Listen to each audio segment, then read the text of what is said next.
Senhoras e senhores senadores,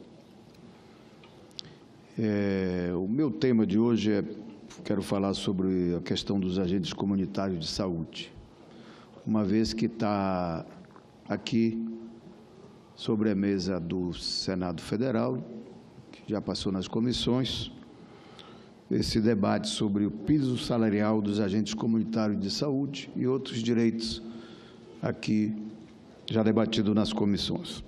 Mas o debate, sem dúvida nenhuma, que nos provoca a colocar como primeiro aqui essa questão do papel do Supremo no nosso país.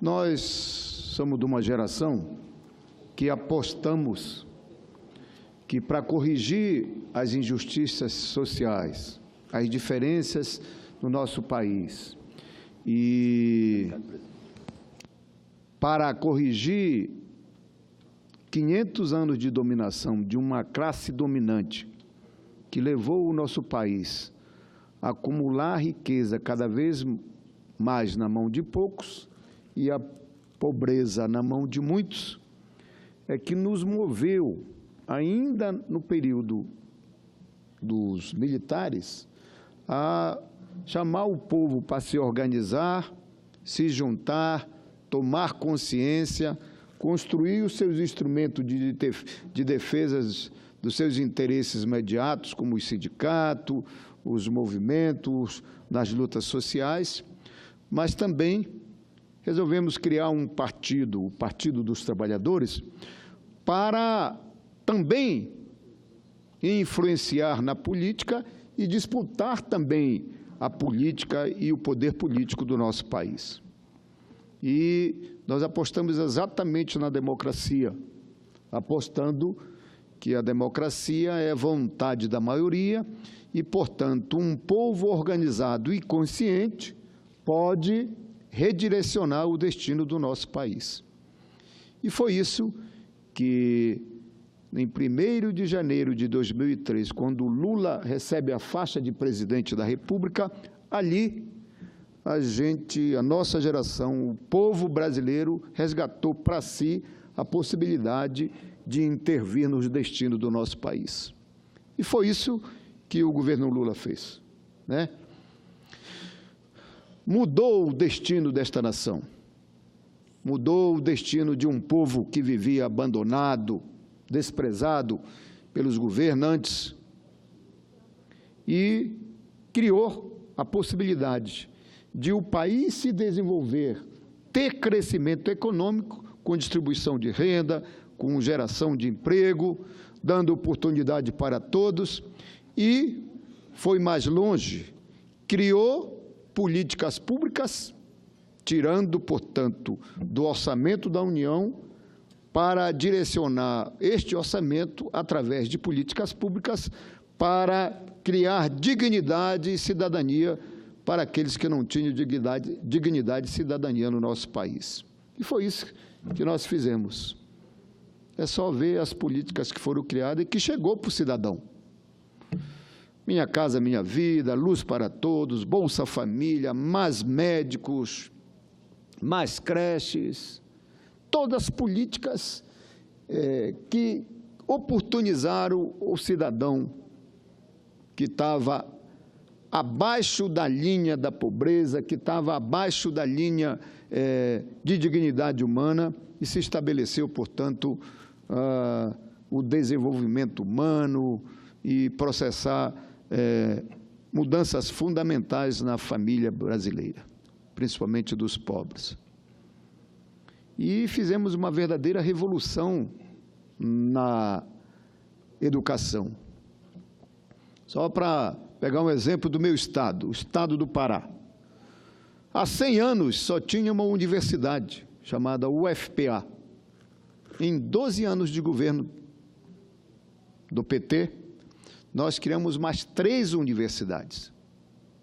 A UFOPA, que cobre o chamado Baixo Amazonas, que tem como sede em Santarém, e a Unifespa, que cobre o sul e sudeste do Pará, que tem como sede a cidade de Marabá.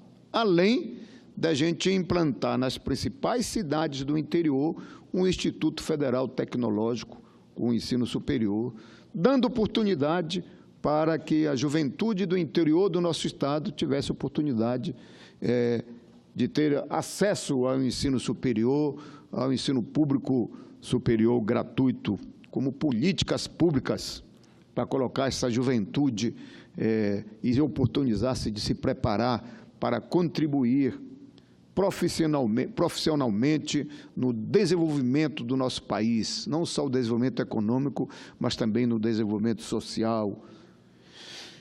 Então, para chamar a atenção de que, apesar de nós termos construído essa democracia, este processo de golpe político que as elites brasileiras implementaram no nosso país foi para fazer isso que eles estão fazendo. Retoma o poder político para eles e fazem o que estão fazendo com o nosso país. Verdadeiros retrocessos. Retrocesso na economia, retrocesso nas conquistas de políticas públicas. Foi só eles aprovarem aqui por maioria a PEC, que nós apelidamos a PEC do fim do mundo, para cortar os orçamentos destas políticas públicas que nós tínhamos implementado nos governos anteriores do PT. Então, não tem mais dinheiro para as universidades, não tem dinheiro mais para as políticas públicas, reduziram, portanto, o orçamento da União nessas políticas públicas, verdadeiras políticas públicas de criação de dignidade e cidadania para o nosso agente. E mais, avançaram de tal maneira nas nossas âncoras de desenvolvimento e de economia, como, por exemplo, a Petrobras, e que estabelece um processo de que aquilo que era lucro do governo, porque o governo é o sócio majoritário na Petrobras, aquilo que era lucro bancava, por exemplo, que o combustível fosse subsidiado para chegar na economia e fosse alavancado na economia. Importante não só para as famílias, mas também para a economia do nosso país. O preço da gasolina, o preço do gás, o preço do combustível. Pois bem, o governo abre mão disso, repassa para o povo o preço do combustível e abre mão dos grandes lucros da Petrobras para os sócios minoritários, que são exatamente as grandes petroleiras internacionais. Isso é um verdadeiro crime de lesa pátria no nosso país. Portanto, e levaram ao Supremo do nosso país a também tomar posição política neste caminho, condenando injustamente aqueles que processaram mudanças fundamentais no nosso país e encobrindo o crime daqueles golpistas que retomaram o poder político para o nosso país. O Supremo Tribunal Federal entrou nessa e estava levando também o Supremo a esse desgaste. Por isso que essas decisões recentes é uma tentativa do Supremo recuperar não só o processo da democracia, mas recuperar sua imagem, porque também o Supremo ficou do lado dos golpistas com essas decisões e perseguições políticas e injustiças que estavam se estabelecendo no nosso país. Vamos ver se com essas últimas decisões, inclusive libertando o companheiro José Disseu, para ter a chance de recorrer em liberdade, possa, por exemplo, voltar o Supremo a decidir as coisas na base da Constituição. E na base da Constituição é exatamente dar o amplo direito de defesa, a presunção de inocência e a oportunidade de esgotar todos os recursos que a Constituição assegura a qualquer cidadão brasileiro. Por isso, vamos, portanto, festejar a libertação do companheiro Zé Disseu, mas ficar atento para as próximas decisões do Supremo, uma vez que o objetivo principal é eliminar o Lula da disputa de 2018. Por isso, nós vamos ficar atento, cobrando do Supremo que julguem imediatamente essa questão da segunda instância, porque isso recupera, digamos assim, a questão da Constituição, que são itens basilar da democracia que está lá na Constituição: o Estado de Direito, o amplo direito de defesa e a presunção de inocência. Aproveitando os últimos 10 minutos, quero falar, portanto, dos agentes comunitários de saúde.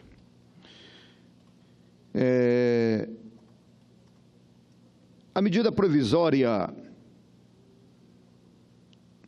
827 de 2018 traz para o Congresso Nacional o debate sobre o piso salarial e a carga de horário de trabalho dos agentes comunitários de saúde. Os agentes comunitários de saúde são homens e mulheres que estão na luta do dia a dia, nos mais distantes rincões deste país, nas comunidades mais isoladas, para garantir à população mais necessitada o direito à saúde pública preventiva, de qualidade das nossas comunidades. Esta medida provisória faz justiça à atuação desses profissionais quando define a sua situação, garantida a continuidade de sua atuação com segurança jurídica. Este Parlamento tem o dever de atender essa categoria, aprovando a lei que melhora a sua qualidade de trabalho. O Brasil tem hoje mais de 350 mil agentes comunitários, 100 mil agentes de combate às endemias. Todos são de suma importância para o programa da saúde da família, pois garantem maior eficiência na ponta do sistema SUS, do Sistema Único de Saúde. Não é de hoje a minha luta em defesa dos agentes comunitários de saúde e os agentes de combate às endemias. Fiz dessa luta uma questão de honra pela minha formação de operário, de sindicalista, e que pela minha convicção de que a saúde preventiva é mais eficaz do que a saúde curativa, que também é menos onerosa para os cofres públicos. Em 1995, já como deputado federal, fui relator do projeto 332 de 1995, que dispunha sobre o exercício da profissão de agente comunitário de saúde. E foi a partir deste projeto lá que eu fiz um projeto de lei substitutivo, assegurando o exercício da profissão dos agentes comunitários de saúde, reconhecendo, portanto, como profissionais dos sistemas de saúde do sistema SUS. Porque, até então, os agentes comunitários de saúde eram usados como profissionais pela rede pública, mas não lhe reconheciam como os profissionais. Recebiam lá uma contribuiçãozinha lá, metade do salário mínimo, e como eles estavam sendo usados como profissionais na ponta do sistema SUS, nós entramos com este projeto e transformando os agentes comunitários em profissão, como eram técnicos importantes, portanto, lá na ponta, e com essa característica de ser agentes da saúde preventiva nas comunidades. A bancada do Partido dos Trabalhadores vem lutando há mais de 20 anos em parceria com estes trabalhadores na defesa dos direitos, na busca de um piso salarial justo e digno e, sobretudo, na conscientização do entendimento de que a prevenção de doença é a melhor alternativa para ter saúde pública de qualidade. Recordo que, em 2006, foram incluídos nos parágrafos com a emenda constitucional 51, dentre os quais destaco o parágrafo 5º, que determinou que a lei federal disporá sobre o regime jurídico e a regulamentação das atividades dos agentes comunitários de saúde e agentes de combate à epidemia. Essa emenda constitucional foi regulamentada pela medida provisória 297, enviada pelo presidente Luiz Inácio Lula da Silva, que se converteu em Lei 11.350 de 2006. Em 2010, ainda no governo Lula, foi promulgada a emenda constitucional 63, que institui o piso salarial dos agentes comunitários de saúde e combate às endemias. Agora, a medida provisória 827 define a jornada de trabalho e o piso salarial. Haja visto que há prefeituras pagando valores inferiores ao salário mínimo. Concordamos em aprovar o relatório da comissão que foi aprovado um relatório sobre o piso e levantamos a seguinte questão: nós, do Partido dos Trabalhadores, vamos aprovar o piso negociado com o governo. Aliás, essa negociação com o governo, quero chamar a atenção dos agentes comunitários de saúde. Esse governo que está aí, ele negociou o piso, mas jogou para o outro governo seguinte pagar. Ele só vai estabelecer o piso na prática a partir de 2019 e em 3 parcelas, 19, 20 e 21. Portanto, o governo atual não está se responsabilizando com o piso. Ele fez uma negociação e passou para o outro governo que vem para pagar. Então, é importante os agentes comunitários exigir que, na aprovação, se estabeleça um outro calendário de pagamento.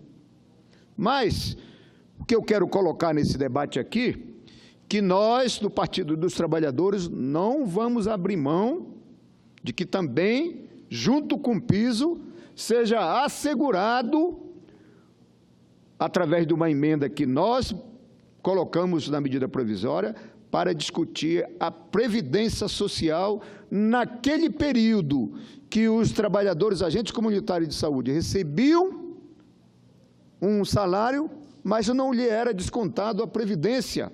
As prefeitura, o Ministério da Saúde não recolhia a previdência desses agentes comunitários de saúde. Então, nós estamos colocando uma emenda para assegurar com que este período seja contado como tempo de serviço para efeito das aposentadorias. Tem lá agente comunitário que trabalhou 10, 15 anos e esse tempo não está contado na sua aposentadoria. Ainda mais no período que este governo quer jogar a aposentadoria lá para 65, 70 anos. Quer dizer, significa, portanto, que é fundamental, é estratégico também que a gente aprove, junto com o piso, essa questão do tempo de serviço para efeito das aposentadorias.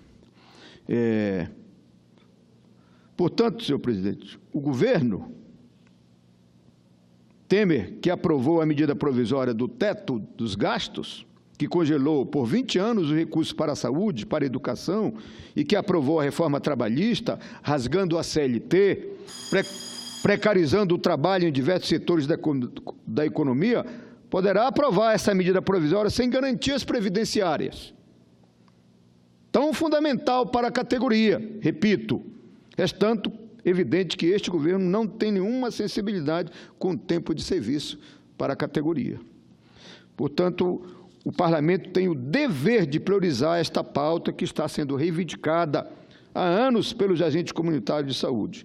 Não podemos permitir que este governo faça com agentes comunitários de saúde o que fez com outras pautas, a exemplo do desmonte do Estado e a entrega dos nossos recursos ao capital internacional,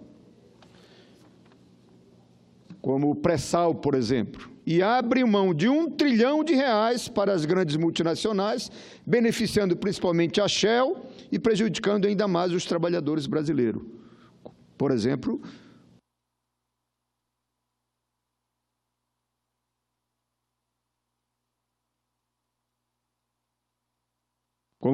os agentes comunitários de saúde, que poderiam muito bem suprir esse período do não desconto com bancar a aposentadoria deste período para os agentes comunitários de saúde. Portanto, nós, parlamentares do Partido dos Trabalhadores, vamos apresentar uma emenda, como nós já apresentamos na comissão, mas na comissão, para não prejudicar a negociação que foi feita com o governo sobre o piso, nós vamos apresentar no plenário da Câmara Federal e, quando chegar aqui, vamos apresentar no plenário do Senado para assegurar com que a gente possa acrescentar na lei convertida da medida provisória para assegurar este período muito importante e estratégico para a aposentadoria dos trabalhadores. Por fim, senhor presidente, neste momento em que discutimos aqui no Congresso a medida provisória, que assegura os direitos e competência desses agentes comunitários, respeitando a autonomia dos entes federativos ouvidos, é que nos colocamos em defesa da aprovação de uma lei federal que estabeleça também a jornada de trabalho, porque esses agentes comunitários, como trabalham lá dentro da comunidade, eles trabalham de sol a sol, como se diz no interior, né? Sem nenhuma garantia de jornadas estafantes, inclusive, e que, portanto, tem que lhe ser assegurado esses direitos, além dos direitos previdenciários. Concluo, portanto, aqui a minha intervenção, reafirmando a importância dessa categoria para a saúde pública do nosso país.